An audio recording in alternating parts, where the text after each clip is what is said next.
Bismillahirrahmanirrahim. Assalamualaikum warahmatullahi wabarakatuh. Alhamdulillah wassalatu wassalamu ala rasulillah. Allahumma salli ala sayyidina Muhammadin al-fatih tayyib zahir rahmatallahil alamin wa ala alihi tayyibin tahirin wa sallim taslima.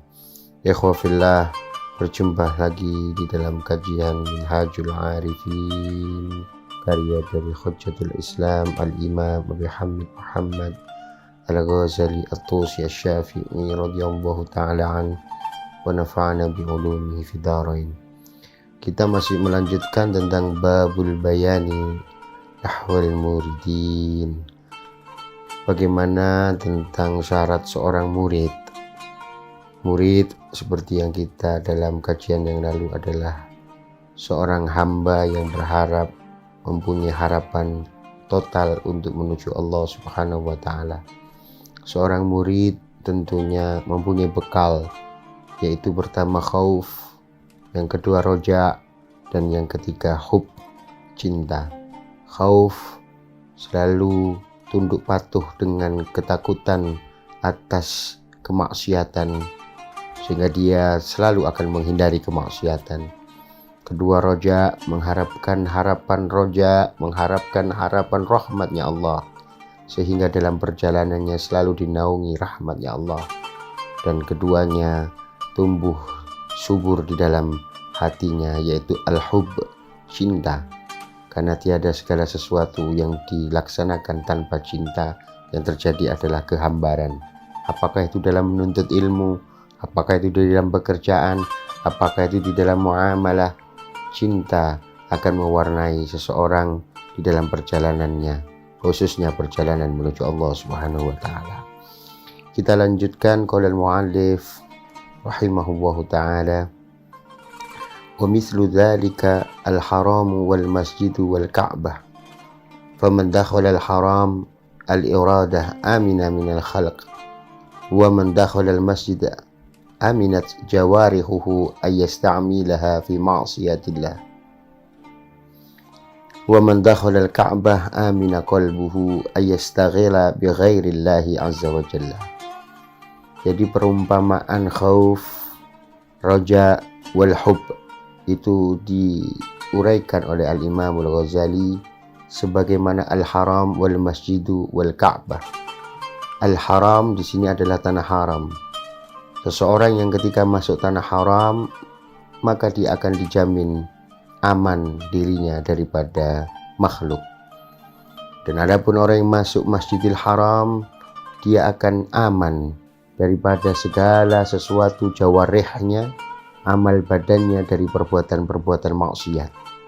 Dan adapun seseorang yang masuk kepada Ka'bahnya Allah, maka senantiasa aman hatinya untuk selalu fokus, selalu khusyuk, khudur hanya kepada Allah Subhanahu wa ta'ala. Dia akan aman, terhindar daripada hal-hal yang selain kepada urusan Allah Subhanahu wa ta'ala. Di sini juga perlu kita amati bagaimana Hujjatul Islam Al-Imam Al-Ghazali mengumpamakan al-haram yaitu dengan al-khauf. Jadi ketika al-khauf, roja, wal hub itu umpama ketika kita masuk tanah haram, maka kita akan aman, kita akan nyaman, karena kita akan masuk kepada sesuatu, kepada tempat yang dimana tempat itu dijamin oleh Allah langsung keamanannya.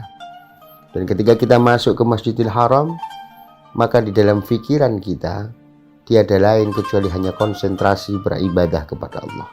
Ketika kita bisa melihat ibrah, kenapa Sayyidu Hujjatul Islam mengumpamakan haram, lahan tanah haram, wal masjid, Masjidil Haram, wal Ka'bah, yaitu Ka'bah, maka kita bisa korelasikan dengan apa yang disampaikan dalam sebuah hadis qudsi, la ilaha illallah khisni, faman qalaha dakhala khisni, wa man dakhala khisni amina min adabi. La ilaha illallah adalah bentengku. Barang siapa yang mengucapkan la ilaha illallah, maka dia akan masuk di dalam naunganku, naungan benteng amanku. Dan ketika dia masuk di dalam bentengku, maka dia akan terbebas, dia akan aman, dia akan terhindar daripada segala azabku. Jadi seorang murid tiada lain bisa masuk menuju Allah Subhanahu wa ta'ala harus diumpamakan dengan khauf. Di dalam dirinya harus mempunyai komitmen melaksanakan tujuannya la maqsuda illallah. Ketika la maqsuda illallah, faman dakhala al-haram al-iradah amina minal haq. Dia harus membebaskan keinginan-keinginan, membebaskan harapan-harapannya, dikonsentrasikan hanya kepada Allah Subhanahu wa ta'ala. La maqsuda illallah. Kemudian yang kedua, seorang murid yang ingin berjalan menuju Allah, khusyuk wal khudurnya diperumpamakan ketika masuk kepada Masjidil Haram, yaitu ketika jawarihnya, badan jasadnya, dia akan konsentrasikan total hanya ibadah kepada Allah Subhanahu wa ta'ala, dan dia akan aman, terhindar dari perbuatan-perbuatan kezaliman, dan dia harus menjauhkan dirinya daripada kemaksiatan-kemaksiatan. Apa maksiat? Sesuatu yang perbuatan yang melalaikan, menghindarkan kepada Allah. Dan yang terakhir, ketika dia bisa masuk kepada Ka'bah, itu diumpamakan hatinya sudah tiada lain di dalam hatinya sibuk kecuali hanya kepada Allah Subhanahu wa ta'ala. Jadi iradah, keinginan. Iradah itu biasanya ada di dalam hati dan angan-angan pikiran. Kemudian yang kedua adalah bagaimana menjaga jawarih, badan jasad ini dikonsentrasikan total kepada harapan menuju Allah. Dan yang ketiga, hatinya. Ketika hatinya bisa la maqsuda illallah, tidak ada yang dimaksud hanyalah kepada Allah, maka fa insyaallah dia akan bisa terangkum dalam sebagaimana hadis yang disampaikan tadi, la ilaha illallah hisni, faman qalaha dakhala hisni, wa man dakhala hisni amina min azabi.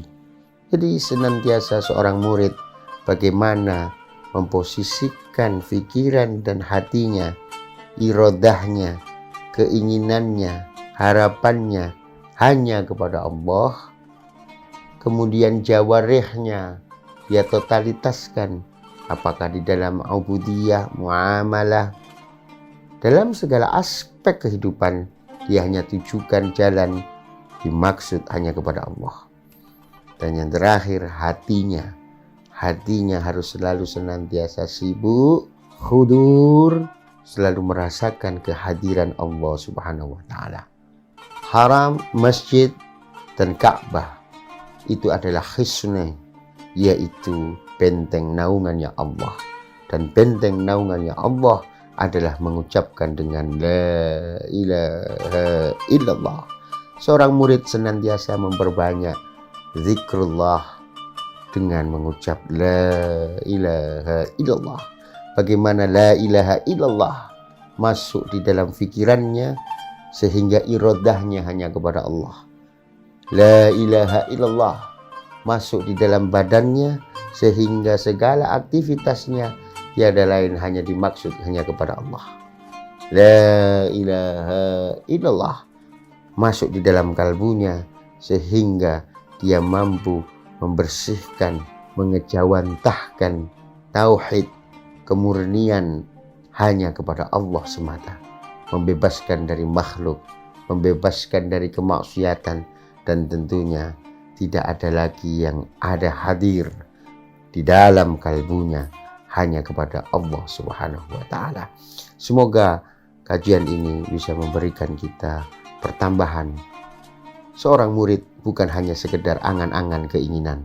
Seorang murid harus ada iradah, jawarihnya, kalbunya menyatu di dalam untayan la ilaha illallah secara hakiki, bukan hanya lisan dan bukan hanya kata-kata tanpa makna, tapi diresapi dan kemudian dijadikan sandaran dalam segala hal aktivitasnya. Semoga para ikhwah mendapatkan ibrah, mendapatkan kemanfaatan. Insyaallah semoga Allah selalu memberikan tata cara dan tata cahaya pencahayaan bagi kita di dalam perjalanan yang suci ini. Ihdinas siratal mustaqim. Wassalamualaikum warahmatullahi wabarakatuh.